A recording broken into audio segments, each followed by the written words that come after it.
तो जब टॉपिक को अपने परिवार के दृष्टिकोण से समझने की कोशिश करें आप, है ना। आपका जिस भी परिवार में जन्म हुआ, आप इमेजिन करें आज आप जो भी हैं, जैसा भी आपकी पर्सनैलिटी है, जैसा भी आपका वैल्यूज़ है, उसमें आपके परिवार का किस तरह का योगदान रहा है। परिवार हमारी एक तरह से सबसे महत्वपूर्ण पाठशाला होती है। पहली शिक्षा हमें परिवार से ही, फैमिली से ही मिलती है। आप झूठ बोलते हैं, आपकी माँ आपको डांटती है, बेटा झूठ बोलना अच्छी बात नहीं। आप जब अपने भाई से झगड़ रहे होते हैं, बहन से झगड़ रहे होते हैं, आप उसको कोऑपरेट नहीं कर रहे होते हैं, कोई चीज़ नहीं दे रहे होते हैं, छीन रहे होते हैं, तो आपके पिताजी, आपकी माँ, आपकी दादी, आपके दादा, आपके जो बड़े रिश्तेदार, जो भी फैमिली के अंदर होते हैं, वो आपको सही और गलत की शिक्षा देते हैं कि ऐसा व्यवहार करना बेटा गलत है, इससे ऐसा होगा। प्रेम से समझाते हैं। प्रेम से नहीं समझते हैं, बार बार वो रिपीट करते हैं गलत व्यवहार, तो दो झापर लगाते हैं, है ना। और सही व्यवहार जब आप करते हैं, अरे वाह गुड बॉय, तारीफ करते हैं, टॉफी देते हैं, तरह तरह से आपको इंसेंटिव देते हैं, जिससे कि आपके अंदर सही हैबिट्स, सही वैल्यूज, सही आदतें, सही व्यवहार वो धीरे धीरे डेवलप होती चली जाए। आपकी दादी जब किसी बहादुर आदमी की कहानी सुनाती है या सुनाती थी, तो उससे उस व्यक्तित्व के अंदर जो शामिल जो वैल्यूज थे, उसकी प्रेरणा आपके अंदर जगती है कि राजा हरिश्चंद्र ने कितनी मुश्किल के बाद भी सच्चाई का दामन नहीं छोड़ा।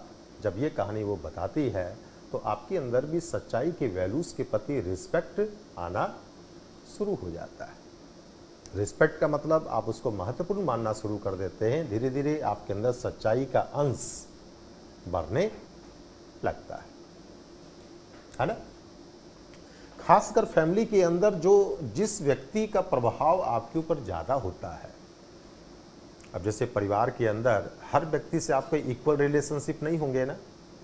किसी का अपनी माँ से ज़्यादा अटैचमेंट होगा, किसी का अपने फादर से अटैचमेंट ज़्यादा होगा, किसी के बड़े भैया से अटैचमेंट होगा, और वो उनके लिए रोल मॉडल होते हैं। वो उनकी तरह ही सोचना चाहते हैं, उन्हीं की तरह वो बनना चाहते हैं, उन्हीं की तरह चीज़ों को वो अपनाना चाहते हैं। तो वैल्यूज़ के डेवलपमेंट में इस तरह के व्यक्ति का, जिसके आप नज़दीक ज़्यादा होते हैं, जिससे आपका ज़्यादा अफेक्शन होता है, जो आपके लिए रोल मॉडल होता है, आपके वैल्यूज़ के डेवलपमेंट में इस तरह के व्यक्तियों की भूमिका जो होगी वह ज़्यादा होगी। परिवार जितना बड़ा होगा, फैमिली जितना बड़ा होगा, जितना ज्वाइंट होगा, अलग अलग किरदार वाले लोग ज़्यादा होंगे। मान लिया जाए फैमिली एक, जिसमें दो आदमी, मम्मी पापा, दो ही बासी सा चेहरा रोज़ आप देखते हैं, कोई वैरायटी नहीं है, तो सीखने का सोर्स सिर्फ दो। अच्छे बुरे वैल्यूज जो भी हैं उन्हीं के अंदर, उन्हीं से आप फैमिली के अंदर ग्रहण करेंगे, है ना। लेकिन उस फैमिली में अगर चाचा भी हों, ताऊ जी भी हों, दादा भी हों, दादी भी हों, 3 चाचा हैं, 2 ताऊ हैं, 2 भाई हैं, 2 बहना है, तो सीखने का एरिया आपका काफ़ी बढ़ गया। हर व्यक्ति के अंदर कुछ खास बात होगी उसके व्यक्तित्व में, जो हमारे वैल्यूज़ पर अलग अलग तरीके से प्रभाव डाल रही होगी। तो ऐसे में हमारे वैल्यूज़ का डेवलपमेंट जो है वो ज़्यादा रिच हो जाता है, ज़्यादा एनरिच हो सकता है। मम्मी अगर ध्यान नहीं दे पा रही है आपके ऊपर, तो आपकी दादी आपकी केयरिंग कर रही है, केयरिंग का ख्याल बता रही है, कैसे सेवा का महत्व होता है।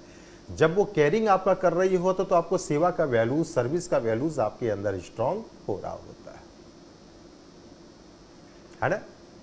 जब आप भाई बहनों के बीच प्रेम देख रहे होते हैं, है ना, अपने पापा को दादा के अनुशासन में देख रहे होते हैं, बात मानते हुए देख रहे होते हैं, तो आपके अंदर भी अनुशासन का, डिसिप्लिन का वैल्यूज, आज्ञाकारिता का वैल्यूज धीरे धीरे जड़ें जमाने लगता है। आप अपने चाचा और पापा में प्रेम देख रहे होते हैं, तो आपके अंदर भी अपने भाइयों के प्रति प्रेम की भावना, प्रेम का वैल्यूज आने लगता है। एक तरह से जिस पारिवारिक माहौल में आप रहते हैं, ये जो आपस के इंटरेक्शंस आप देखते हैं, बिहेवियर आप देखते हैं, वो सब वैल्यूज का एक्सप्रेशन होता है। व्यवहार वैल्यूज का ही एक्सप्रेशंस होता है।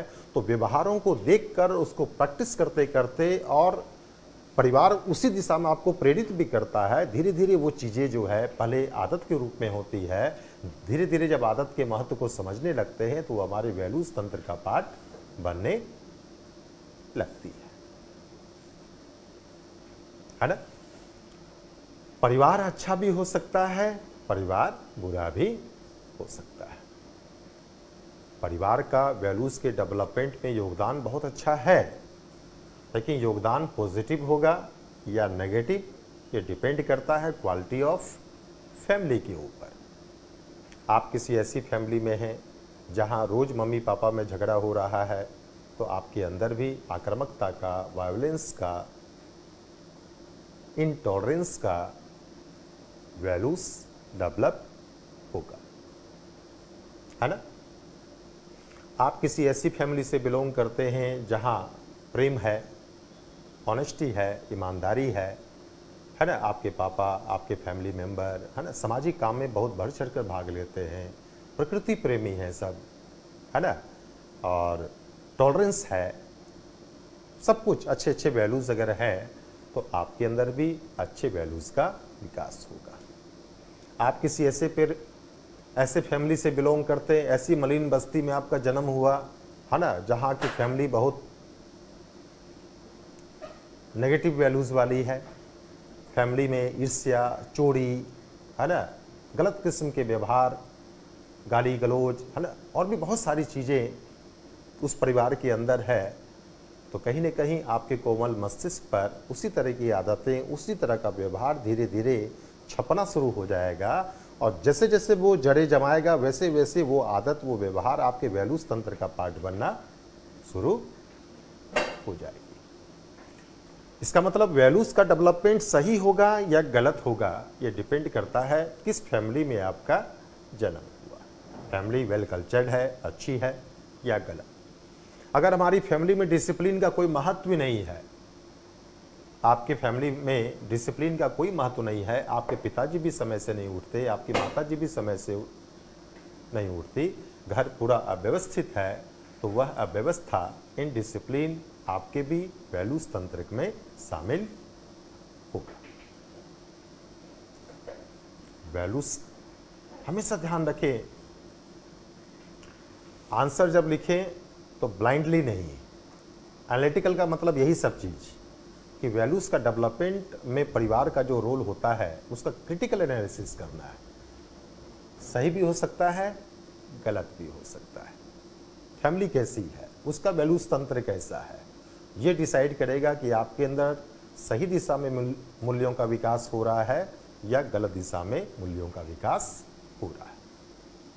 फैमिली आपकी ज्वाइंट है या सिंगल है। फैमिली के लोग कितना ध्यान दे रहे हैं आपके ऊपर, आपके वैल्यूज़ के डेवलपमेंट के ऊपर कितने फैमिली के मेंबर की नज़र है, कितनी वो अपनी जिम्मेदारी समझ रहे हैं। आप कहाँ खेल रहे हैं, किसके साथ उठ रहे हैं, बैठ रहे हैं, झूठ बोल रहे हैं, पॉकेट से चोरी कर रहे हैं, है ना, थोड़ी थोड़ी।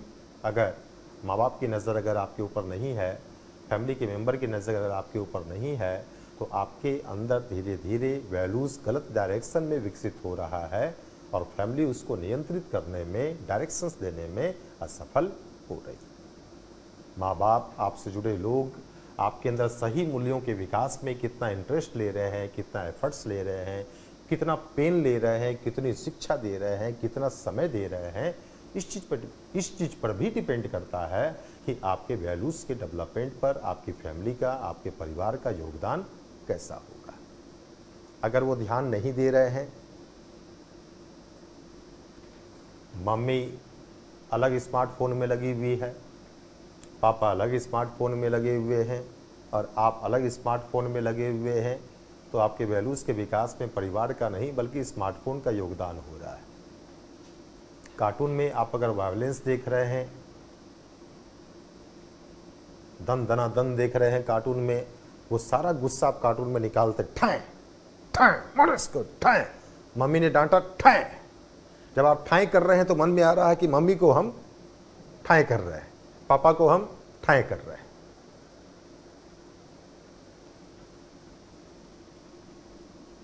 आज की अर्बन सिटी में क्या हो गया, सिंगल फैमिली, पापा सुबह सुबह निकल गए। जनरली आजकल जो माँ होती है, माँ भी वर्किंग होती है, या तो जॉब पे जा रही होती है या कोई और काम कर रही होती है। बचते हैं आप या तो नौकर की निगरानी में होते हैं, दाई की निगरानी में होते हैं, डे केयर के सेंटर में होते हैं। इसका मतलब जिसके नज़दीक आप होंगे, जिसके प्रभाव में होंगे, वो कैसा है, उसका प्रभाव आपके ऊपर पड़ेगा। यानी आपके ऊपर माँ बाप का प्रभाव नहीं पड़ रहा है, उस दाई और नौकर का प्रभाव पड़ रहा है।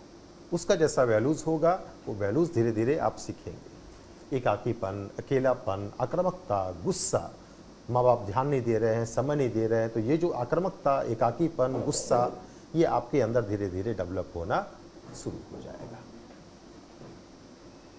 है ना। तो ये है वैल्यूज़ के डेवलपमेंट में फैमिली का योगदान।